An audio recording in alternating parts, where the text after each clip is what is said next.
Your next promotion is just the beginning, and this podcast shows you how to get there. Welcome to episode number 172. Today's episode, I am talking about the Curiosity Index, what it is, how you can get more of it, and how you can use your curiosity to generate higher and higher and higher levels of success and even create opportunities for yourself that you never even could imagine were possible without having more curiosity. Let's get started. Welcome to Women Changing Leadership. I am your host, Stacy Mayer, and I teach you how to get promoted, get paid, and bring your whole self to the leadership table. I am on a mission to change organizations from the C-suite out because women are the new face of leadership, and we are doing it on our terms. Hello, corporate badasses. Welcome to another episode of Women Changing Leadership. I am your host, Stacy Mayer, and super excited, as always, to be here with you again this week. So I have been talking about something a lot lately, and I realized most recently that it hasn't just been lately. It's been going on for probably about a year, and I've certainly been coaching on the subject matter for several years. And I have never done a formal training on it. I don't really talk about it in my book. I bring it up on coaching calls all the time. And you'll even hear me talk about it on this podcast, but it's really more sprinkled into an episode as to, like, for instance, a more recent episode that I did about interviewing at the executive level. And I suggested that you do what I'm going to talk about in today's entire episode as like one small sliver, one small piece of that episode. And it has come to my attention through various different sources that I need to do an entire episode on this. And of course, I was like, well, yeah, I can't believe I haven't done one yet. And so that means that this episode is incredibly important and you're going to want to take notes, and you might even want to go back to it and listen to it again and again and again. Because what I'm going to share with you in today's episode not only works, it is really accessible to you, and you can start to use this tool today.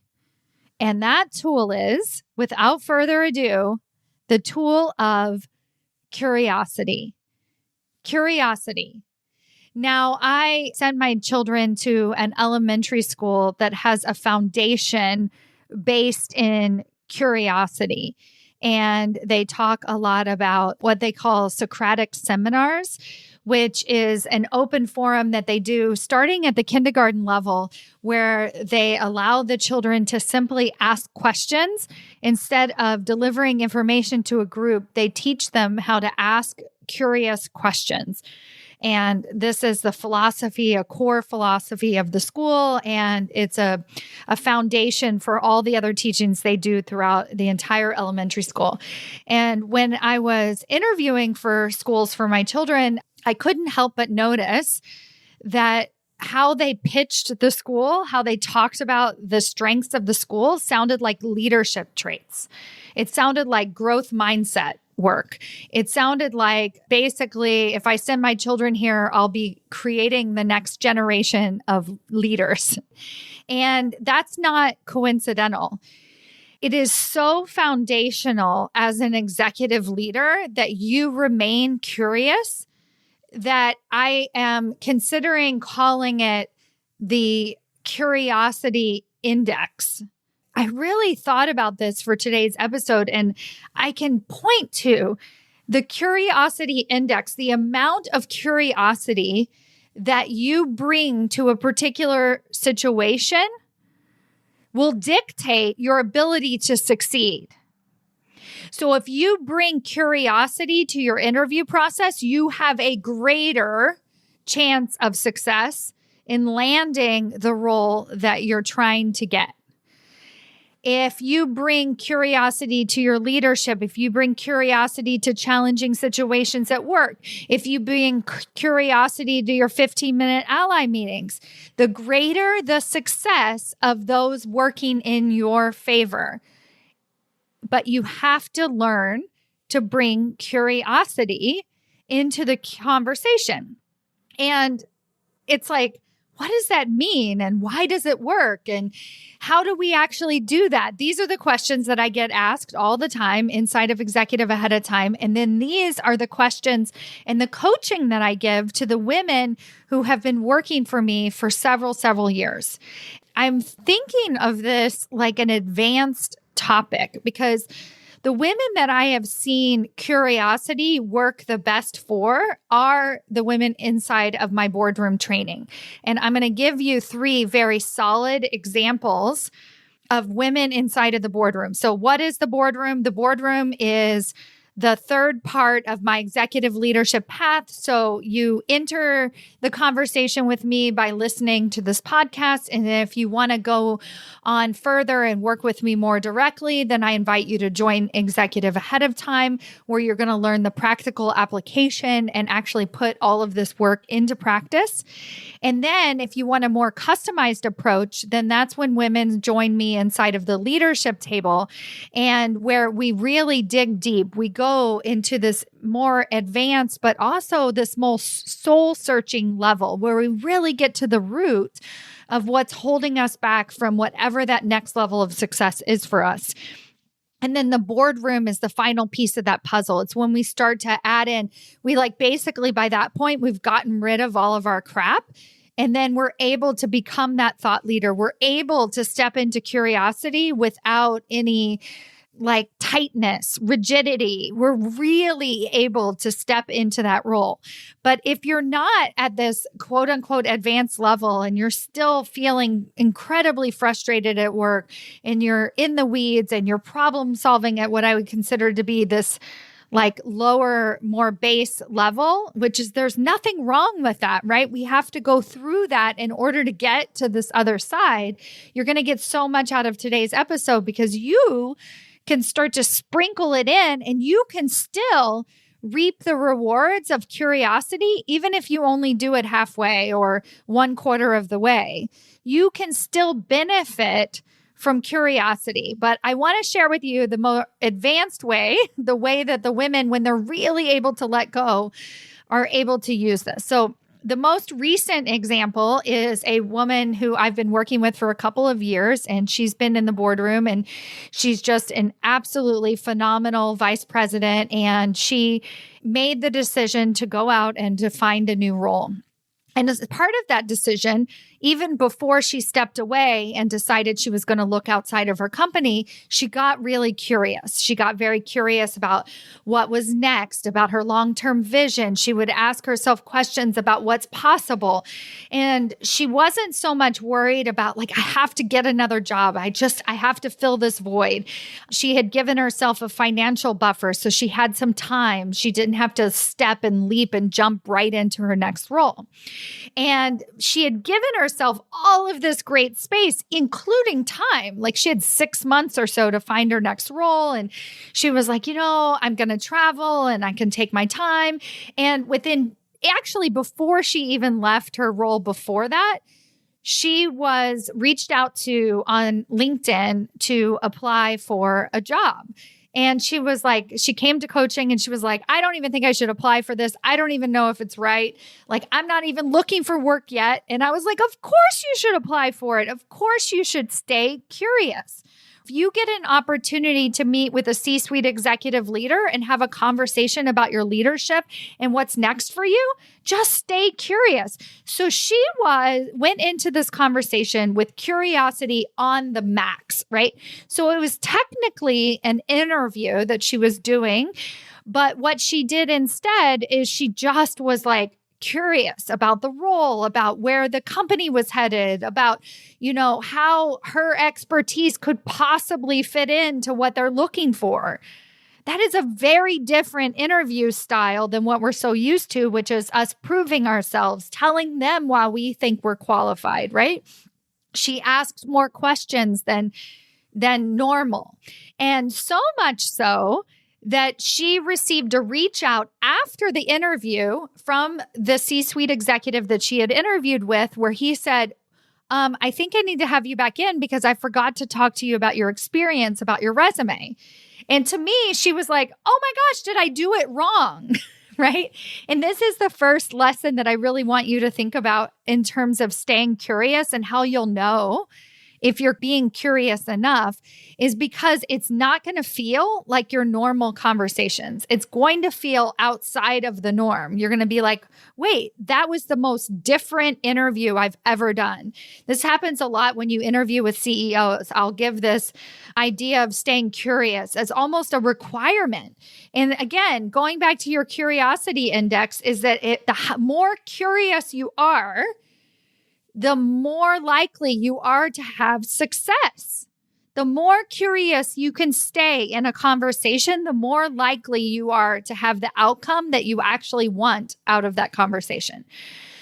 So she engages in this conversation with him. He reaches back out. He says, oh, we forgot to talk about your resume and everything. And I cautioned her. First of all, I told her that's totally normal. It means she aced it. She did fantastic. And then the other thing I cautioned her about is to not default to her old way of being, which is just to re-engage and tell him about her resume and make sure that he knew all of her qualifications. So she continued to stay curious and she went back in for another interview with him and she continued to stay curious. She continued to engage like, what is it about my resume that seems interesting? Why do you think I'm a good fit? Right? And so all of this is happening for her when she doesn't actually need another role. And so this is why I say that a lot of times this can feel like advanced level stuff, right? So I call getting your next promotion, getting your foundation in place, right? It's like for your house. We have to set the foundation. We have to get your next promotion out of the way. And that's what we're going to do in executive ahead of time. I just want you to get freaking promoted and get more money, right? Like I want you to understand what it takes to actually get promoted. I want you to have the language to create promotions for yourself so that we can get to this place of curiosity where you're just like, you know what? Everything is within my control and I am a corporate badass and I'm showing up as such, but I'm willing to engage. I'm willing to see if this is a great fit, to see if this is a great opportunity. Going back to a more beginner, I hate that word beginner because none of us are beginners. We're all corporate badasses. But I just want to share with you an example inside of executive ahead of time where a woman really had to step into this level of curiosity for a potential job opportunity. And this was internal. Somebody from a leader that she had invested a ton of time with building an ally had offered her a role on her team. And she was like, what? I wasn't looking for a role on your team. Like, this is not even the function that I had thought about being in. And so she came to executive ahead of time and she was like, what do I do? I don't know what to do. I want to just tell her no, but like, I appreciate the offer, but it's not what I'm looking for. And I was like, you don't even know what the offer is. You haven't actually been offered the offer. So go into the conversation and stay curious, engage with her, ask her questions, see why she thinks you're a great fit for that role. Right? So that's a way that you can apply this to your situation today. So now I'm going back to the conversation with the woman in the boardroom who is having these conversations with her C-suite executive. And by the way, I'm definitely going to have her on the podcast here soon because it's such a phenomenal story and has a really great ending. So we have to kind of wait until it all plays out, but I'm just really excited about it. So time goes by and she continues having conversation with other executive leaders at the company. She's able to continue to stay at this level of curiosity. She's able to meet with the CEO. She's able to ask questions very boldly, very directly with human resources. And she's essentially able to craft a role that is higher than the role that she originally applied for. So she's a vice president and she was looking at this as kind of a lateral move going into another vice president role. But because of the way that she interviewed, it started to turn into a senior vice president level role in terms of the impact that she was going to be making, that she was going to be the second in command to the C-suite executive, that influence that she was going to have right out of the gate for this role. And she created that opportunity, that next level opportunity, 150% because she stayed curious, because she was curious about if this really was the best fit, if it really was something that was going to play out and be something that would be viable. So that is an incredible example. And you might be listening to that example and be like, oh, that's all well and good. But right now I'm like freaking out and I have this boss that doesn't like me, or I have this toxic situation at work, or I've been in the same role for 5 years and I don't know how I'm going to get out of it. And like, I'm not going to be able to do that with curiosity. And the truth is, there are elements of curiosity that even at your most stressed, you can begin to apply right now. And I also want to remind you that in the situation that I just described, it could have had a very different outcome, meaning that she was already shutting down to curiosity from the first outreach, which was, she was like, I'm not looking for a role right now. I have plenty of time. I don't want to just take the first one that I get. And I encouraged her to stay curious about what's possible, right? Could this turn into an incredible role for her, an incredible opportunity? So even she had to continue to lean into that curiosity all throughout the entire process. She had to keep checking in with herself over and over and over again. But that is how we generate successful results. The other piece of this is 15-minute ally meetings. We cannot do 15-minute ally meetings without being curious. You cannot be successful in the way that I see success in these 15-minute ally meetings. So the way so many women are tackling these 15-minute ally meetings at first, when they first come into executive ahead of time, and they're like, I've been doing the ally meetings. I have them all lined up. And, they're fine, right? They're just average. But their curiosity index is not very high, right? They're like average meetings, getting average results, taking up more time on their calendar. And they're like, yeah, I could keep doing these. I could see where having FaceTime with such and such is a good idea, But the problem is that they're not engaging with curiosity. They're using these conversations simply as a way to build allies, which is fine, like at the basic level, right? You have to do 15-minute ally meetings. And for so many of you, you're not doing them. So just doing them is better than not doing them at all. But if you want to get extraordinary results, advanced level, boardroom level results, you have to engage with an extreme amount of curiosity in these conversations. So what that would look like in 15-minute ally meetings is that you're not just meeting with them. You have an agenda, and that agenda is to get to know them as a leader, to listen, to understand their leadership style, to read between the lines, not just what they're saying, but how they're saying it, how they communicate it, how they make decisions, what are the problems that they're thinking about, right? And you can't ask these questions directly. You're literally staying curious in your brain. You're literally like looking at the situation and asking yourself, they see the world differently than I do, right? Why is that? That is the essence of staying curious, is really asking yourself, like, how do they wake up in the morning? What are the questions that they ask themselves? They have a great deal of success. And so when you start to engage in that level of curiosity, both with yourself, but also with the other leader, then it becomes reciprocal, right? They look at you differently. They start to see you as an executive leader, somebody who's curious, somebody who is engaged, somebody who's not just out for themselves, that really wants to make a difference, to have that level of impact. And they really see you as a person who means business because you're present. You don't have that level of attachment, like I have to get something out of this. You're using these conversations as one big MBA, right? Like you're getting your master's in business by having conversations with senior executive leaders. And then you're going back and you're asking yourself questions about that. You're asking other leaders about that leader or whoever, right? You're just staying curious.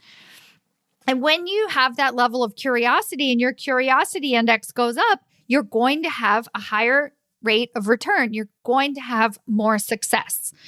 Another woman inside the boardroom, I coached her through curiosity to have meetings with her CEO. So she set this intention during the pandemic. She said to me, somebody I haven't met with in a long time has been my CEO, because he used to come into the office, but then during the pandemic, it was virtual. He was at home. And she's like, I never talk to him anymore. I used to just bump into him in the hallway. And so, I was suggesting that she schedule these 15-minute ally meetings with her CEO. Right? And you hear me say this a lot. Let's schedule these 15-minute ally meetings. Well, the problem was that her CEO wasn't getting back to her. Her CEO was basically just ignoring her requests. So she would ask and then he just wouldn't reply. And then she would kind of ask again. And then I would coach her to ask in a different way. And then I would engage about something different. And so we just kind of went back and forth. Well, the only reason that she was able to get to the third or fourth or fifth ask for these 15-minute ally meetings was because she stayed curious. She didn't make it mean anything about his desire to meet with her or not meet with her. She was like, I wonder what I could say that would get him to actually meet with me. It was a game, right? It was like, I'm determined to meet with him. So what do I need to do or say to have him say yes? And we just kept playing around with it. And then, by the fifth or sixth time, he was like, oh, yeah. Like he didn't remember or think about all the other times that he declined her. He didn't care, right? She's not the highest priority on his list. But we just kept playing around with the ask. And then eventually he said yes. And as soon as he said yes, she continued to stay engaged and curious in that conversation. So then therefore, once she had that ally relationship built up, then when she did receive her next promotion, it was a no-brainer, right? Like he was like, oh yeah, I love meeting with you. Like you should totally be promoted, right? He was her biggest advocate. This is how we do it, though, is we have to stay curious. We have to say, oh, I wonder what would happen if. I wonder what this would mean. I wonder what could be possible if anything were possible. It's having that deeper level of questioning, that deeper level of curiosity, that intellectual understanding. You could sort of think of this as PhD level thinking, right? Asking why, over and over and over again. Of course, I don't have my PhD, so I don't know if that's what they do or not. It's just a stereotype. It's kind of making me laugh. What would I know, right? But what I do know is if you engage in curious conversation, you get better results. And so today's episode, I really just want to encourage every single one of you, no matter what level you're at, if you're at this level where you're just like, I have nothing to lose, I am willing to just be open and curious in all of my conversations, then great. Go for it. You're ready. Lean into it. If you're at this more earlier stages, not early in your career, but early in terms of managing your emotions and things still feel really hard and really tight, and you're like, man, I don't have space to be curious. I need a job or I need to get things moving, right? I encourage you to still add some level of curiosity to that conversation. Like, what if I didn't have to do a lateral move into my next role? What if this ally could become my sponsor and advocate for me? What if I could get a promotion without adding any more to my plate? That is that level of curiosity that's going to get you much, much closer to your goal than just saying, oh, this isn't possible for me. Screw it. I've got other things to worry about and I'm upset. Like, what if even if you needed a job desperately or needed that next role or needed to get out of this toxic situation, what if I was able to do this easefully? What if I was able to do it in a way where we both win? That is curiosity. And having a greater curiosity index always, always, always leads to more success. Thank you so much for listening, and I'll see you next week. Bye.